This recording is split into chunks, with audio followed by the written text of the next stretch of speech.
الحمدللہ رب العالمین وبہ استعین واشہد ان لا الہ الا اللہ وحدہ لا شریک لہ واشہد ان محمدا عبدہ ورسولہ اما بعد۔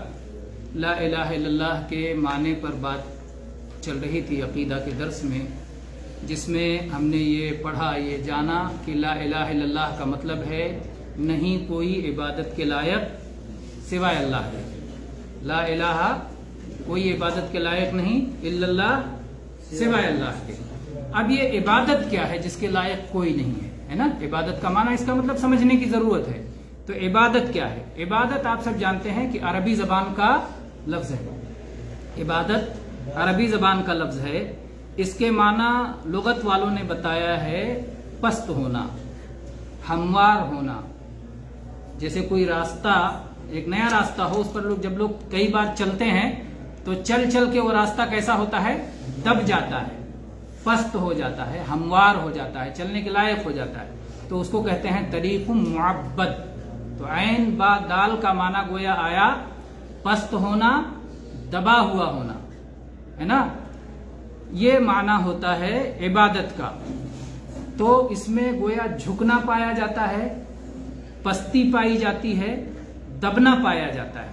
تو جو عبادت کرے گا وہ جھکا ہوا ہوگا، پست ہوگا، دبا ہوا ہوگا، کمزور ہوگا، ہے نا؟ تو یہ عبادت ہے۔ تو عبادت ایک طرح کا جھکنا ہے، ایک طرح کی پستی ہے، جس کا حقدار صرف وہی ہے جس نے ہم پر انعام کیا ہے، سب سے بڑا انعام، سب سے بڑا احسان، جس نے ہمیں زندگی دی ہے، جو ہماری موت کا مالک ہے، جو ہماری ساری باتیں دیکھتا اور سنتا ہے، جو سب کچھ جانتا ہے، وہی اللہ اس لائق ہے کہ ہم اس کے سامنے جھکیں، اس کے سامنے دب کے رہیں، اس کے سامنے پست بنے رہیں۔ وہی اللہ اس لائق ہے، اور اس اللہ کے سوا کوئی اس لائق نہیں ہے جس کی عبادت کی جائے، جس کے سامنے جھکا جائے، جس کے سامنے ذلیل ہوا جائے، جس کے سامنے پستی اختیار کی جائے، ایسا کوئی بھی نہیں ہے۔ تو اسی جیسے امام الجوہری جو لغت کے مشہور عالم ہیں، صحاح اپنی کتاب میں کہتے ہیں اصل العبودیہ الخضوع والذل والعبادۃ الطاعہ، کی عبودیت اور بندگی کی اصل کیا ہے؟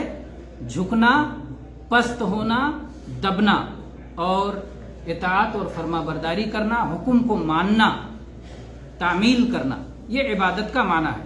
امام ابن تیمیہ رحمہ اللہ نے عبادت کی تعریف کرتے ہوئے فرمایا، یہ سب سے جامع تعریف ہے، العبادۃ اسم جامع لکل ما یحبہ اللہ ویرضاہ من الاقوال والافعال الظاہرہ والباطنہ۔ عبادت ایسا جامع نام ہے کہ جس میں وہ سارے کام اور وہ ساری باتیں آ جاتی ہیں، جو باتیں اللہ کو محبوب ہیں، جو اعمال اللہ کو محبوب ہیں، جو اعمال اللہ کو پیارے ہیں، اللہ تعالیٰ جن سے راضی ہوتا ہے۔ تو ہر طرح کے اقوال جو زبان سے کہے جاتے ہیں، یا وہ اعمال جو اعضاء سے کیے جاتے ہیں، سب کے سب عبادت میں داخل ہیں، چاہے یہ ظاہری ہوں یا باطنی ہوں، ہر ایک یہ عبادت میں شامل ہے۔ تو عبادت بہت جامع ہے، یہ سب سے جامع تعریف ہے۔ اس تعریف میں بہت ساری چیزیں شامل ہو گئی، لیکن جب ہم ان کی الگ الگ تفصیل کرتے ہیں تب وہ باتیں زیادہ واضح طور پہ سمجھ میں آتی ہیں کہ یہ عبادت ہے، یہ غیر اللہ کو نہیں دیا جا سکتا، یا غیر اللہ کے لیے نہیں کیا جا سکتا، کیا کیا ہے۔ تو جب ایک ایک چیز ہم سمجھ لیں گے تو پھر مسئلہ زیادہ واضح ہو جائے گا۔ تو یہ عبادت جب ہم کہتے ہیں تو یہ عبادت ان عبادتوں کو بھی شامل ہے جو خالص عبادت ہیں، اور جو چیزیں خالص عبادت نہیں ہیں کیا ہے، جب اس کی مثالوں سے بات سمجھ میں آئے گی۔ خالص عبادت کو کہتے ہیں عبادات محضہ، عبادات محضہ جو خالص عبادت ہے، اور جن کو اللہ تعالیٰ کے بتانے سے، اللہ کے رسول کے بتانے سے ہمیں پتہ چلا کہ یہ عبادت ہمیں کرنا چاہیے، ہے نا؟ اپنی اصل مشروعیت میں وہ عبادت ہے، چاہے وہ قول ہو چاہے عمل ہو، اور جس کے بارے میں دلیل سے یہ بات واضح ہے کہ یہ اللہ کے سوا کسی اور کے لیے کیا جانا حرام ہے، تو وہ عبادات محضہ ان کو کہتے ہیں کہ یہ خالص عبادت ہے جو صرف اللہ کے لیے ہی کیا جا سکتا ہے، اور اللہ کے بتانے سے ہی اور اللہ کے رسول کے بتانے سے ہی ہم کو معلوم ہوا ہے۔ مثال کے طور پر اب پھر اس کی کئی قسمیں ہو جاتی ہیں، عبادت محضہ کی کئی قسمیں ہو جاتی ہیں۔ ایک تو قلبی عبادات جو دل سے کیے جاتے ہیں، وہ عبادات جو دل سے انجام دیے جاتے ہیں، اور اسی طرح سے قولی عبادات اور بدنی عبادات۔ کتنی قسم ہو گئی؟ 3 قسمیں ہو گئی، قلبی عبادات، قولی عبادات اور بدنی عبادات۔ قلب بھی بدن کا حصہ ہے نا، اور زبان بھی بدن کا حصہ ہے، لیکن اس کو مزید وضاحت کے لیے الگ الگ کیا گیا ہے۔ قولی یعنی جو زبان سے عبادت کی جاتی ہے، قلبی جو دل سے کی جاتی ہے، اور بدنی جو بقیہ اعضائے بدن سے جنہیں کیا جاتا ہے۔ اور اس کے بعد میں مالی عبادات بھی عبادت کی ایک صورت ہے۔ تو یہ کل کتنی قسمیں ہو گئی؟ 4 قسمیں ہو گئی۔ پھر قلبی عبادت میں 2 طرح کی عبادت ہے، 2 طرح کی عبادت قلبی عبادت کے اندر ہے۔ ایک قول قلب یعنی دل کا کہنا، اور ایک عمل قلب جو دل کا عمل ہے۔ قول قلب یعنی دل سے اس بات کا اقرار ہو، دل سے اس بات کو کہا جائے، مانا جائے، اس کو کہتے ہیں قول قلبی، یا اسے عقیدہ بھی کہا جاتا ہے، اعتقاد بھی کہا جاتا ہے۔ جیسے اس بات کا عقیدہ رکھنا کہ اللہ کے سوا کوئی رب، کوئی پروردگار، کوئی ہمارا پالنے والا، کوئی ہمیں موت و زندگی دینے والا نہیں ہے۔ تو یہ کیا ہے؟ یہ قول قلب ہے، دل سے اس بات کا اقرار کرنا ہوتا ہے۔ یا اسی طرح سے اس بات کا عقیدہ رکھنا کہ اللہ کے سوا کوئی عبادت کا مستحق نہیں ہے، اللہ کے سوا کوئی عبادت کا حقدار نہیں ہے۔ تو یہ بھی کیا ہے؟ قول قلب ہے۔ اسی طرح سے اللہ تعالیٰ کے ناموں پر، اللہ تعالیٰ کی صفات پر، اللہ کے کمالات پر، اللہ کی خوبیوں پر، اور اللہ کے ملائکہ پر، اللہ کی جو ہے آخرت کے دن پر، اچھی بری تقدیر پر، اللہ کے رسولوں پر، کتابوں پر، ان ساری چیزوں پر جو بھی ارکان ایمان ہیں، ان سب کا دل سے اقرار کرنا، یہ کیا کہلاتا ہے؟ قول قلب۔ دل سے اقرار ہونا، دل سے اس بات کا مانا جانا، تو یہ ہے قول قلب عبادت قلبیہ میں۔ اور عمل قلب میں کیا ہے؟ دلی اعمال کیا ہیں جو عبادت ہیں، جو کسی اور کے لیے نہیں کیے جا سکتے؟ جیسے اخلاص، جیسے اللہ تعالیٰ کی محبت، جیسے اللہ تعالیٰ کا خوف، جیسے اللہ تعالیٰ کے ثواب کی امید رکھنا، جیسے اللہ تعالیٰ پر توکل کرنا، اللہ تعالیٰ کی سزا سے ڈرنا، اور اللہ تعالیٰ کے جو بھی احکام ہیں ان کے پر عمل کرنے میں صبر کرنا، اور اللہ تعالیٰ نے جن چیزوں سے روکا ہے ان سے رک جانے میں صبر کرنا، ثابت قدم رہنا، ڈٹ جانا۔ یہ ساری چیزوں کو دل سے کرنے کا نام کیا ہے؟ عمل قلب۔ تو گویا قلبی عبادت کی 2 صورتیں ہو گئیں، قول قلبی اور عمل قلبی۔ قول قلبی اور عمل قلبی، یہ 2 صورتیں ہو گئیں عبادات قلبیہ کی۔ پھر عبادات قولیہ جو زبان سے عبادت کی جاتی ہے، جیسے توحید، کلمہ توحید کا زبان سے اقرار۔ آدمی اشہد ان لا الہ الا اللہ واشہد ان محمد رسول اللہ کیسے پڑھتا ہے؟ زبان سے پڑھتا ہے۔ تو زبان سے اس کلمے کا اقرار کیا ہے؟ عبادت ہے، قولی عبادت ہے۔ اسی طرح سے قرآن پاک کی تلاوت قولی عبادت ہے۔ اللہ تعالیٰ کا ذکر کرنا، سبحان اللہ، الحمدللہ، لا حول ولا قوت الا باللہ، یہ سارے اذکار کیا ہیں؟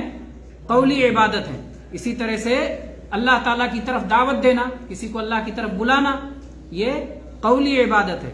اسی طرح سے شرعی تعلیم دینا، ابھی میں جو سکھا رہا ہوں آپ کو، کس کے ذریعے سے سکھا رہا ہوں؟ زبان کے ذریعے سے، تو یہ کیا ہے؟ قولی عبادت ہے۔ تو یہ ساری عبادات قولیہ کی مثالیں ہیں، واضح ہے انشاءاللہ۔ تو پہلی صورت ہو گئی عبادت کی، عبادت محضہ کی، عبادت قلبیہ، اور قلبیہ کے اندر 2 ہیں، ہے نا، قول قلبی اور عمل قلبی۔ اس کے بعد دوسری عبادت کی صورت ہو گئی عبادات قولیہ جو کہ زبان سے کہی جاتی ہیں۔ تیسری صورت ہے عبادات بدنیہ جو ہم اپنے بدن سے کرتے ہیں، جیسے صلاح پڑھتے ہیں بدن سے، پیٹھ جھکنا ہوتا ہے، سر کو زمین پہ لگانا ہے، گھٹنوں کو موڑنا ہے، تو یہ ساری چیزیں کیا ہے؟ بدن کے ذریعے سے کی جاتی ہیں، جسم کے ذریعے سے کی جاتی ہیں، تو ان کو بدنی عبادت یا جسمانی عبادت کہتے ہیں۔ صلاۃ ہے، صوم ہے، حج ہے، طواف ہے، جہاد ہے، علم شرعی طلب کرنا ہے، ابھی جیسے علم شریعت طلب کر رہے ہیں تو کان سے سن رہے ہیں نا, کان آپ کے بدن کا ایک حصہ ہے, دماغ سے سمجھ رہے ہیں, دل سے اسے اپنے دل سے متاثر ہو رہے ہیں, اس کا اثر قبول کر رہے ہیں, تو یہ کیا ہے, جسمانی عبادات میں سے ہے. اسی طرح سے مالی عبادات ہیں. مالی عبادات میں جیسے زکوٰۃ دینا ہے, صدقہ دینا ہے, ذبح اور قربانی کرنا ہے. ذبح کرنے میں تو بدنی ہے نا, لیکن بکرا خریدنے میں مالی ہے. اس کو جو بھی قربانی کا جانور ہے, بکرا ہو یا بکرا ہو, کوئی بھی قربانی کا جانور ہے, اونٹ ہو, کوئی بھی ہو, تو وہ اس پہ جو پیسہ خرچ ہوتا ہے اس کی وجہ سے وہ مالی عبادت ہے, اور جو ہاتھ سے ذبح کیا جاتا ہے اس کی وجہ سے جسمانی عبادت ہے. تو کبھی کبھی ایک عبادت مرکب بھی ہوتی ہے, اور جو دل میں عقیدہ رکھا جاتا ہے کہ اللہ نے اس کا حکم دیا اس لیے میں کر رہا ہوں, وہ قلبی عبادت ہو جاتی ہے. تو بیک وقت ایک عبادت قلبی بھی ہو سکتی ہے, جسمانی بھی ہو سکتی ہے, مالی بھی ہو سکتی ہے. اسی طرح سے منت ماننا یہ عبادت ہے. تو یہ ساری عبادت کی صورتیں ہیں. ان کو کیا کہا جاتا ہے, عبادات محضہ. اگر یہ اللہ اور اس کے رسول نے نہ بتایا ہوتا کہ یہ عبادت ہے تو ہم اسے نہیں مانتے اور نہیں کرتے. بھئی صوم کیوں رکھتے, اللہ نے بتایا. صلاۃ کیوں پڑھتے, اللہ نے بتایا. اشہد ان لا الہ الا اللہ پڑھ کے مسلمان ہونا ہے, اللہ کے رسول صلی اللہ علیہ وسلم نے بتایا, اللہ کے بتانے سے. تو اللہ رسول کے بتانے سے جس چیز کا علم ہوا وہ عبادات محضہ ہیں. لیکن کچھ کام ایسے ہوتے ہیں جو ہم کرتے رہتے ہیں, وہ عبادت بن جاتی ہیں نیت کی بنیاد پر, ان کو کہتے ہیں عبادات غیر محضہ. یعنی خالص وہ عبادت نہیں ہے, لیکن آپ کی نیت کی وجہ سے وہ عبادت بن گئی. مثال کے طور پر کھانا کھانا کیا ہے, عبادت نہیں ہے. کھانا کھانا عبادت نہیں ہے. ہر کوئی کھاتا ہے, جو کلمہ پڑھے نہ کلمہ پڑھے, جو بھی زندہ ہے, متنفس ہے, سانس لے رہا ہے, سب کوئی کھانا کھاتے ہیں.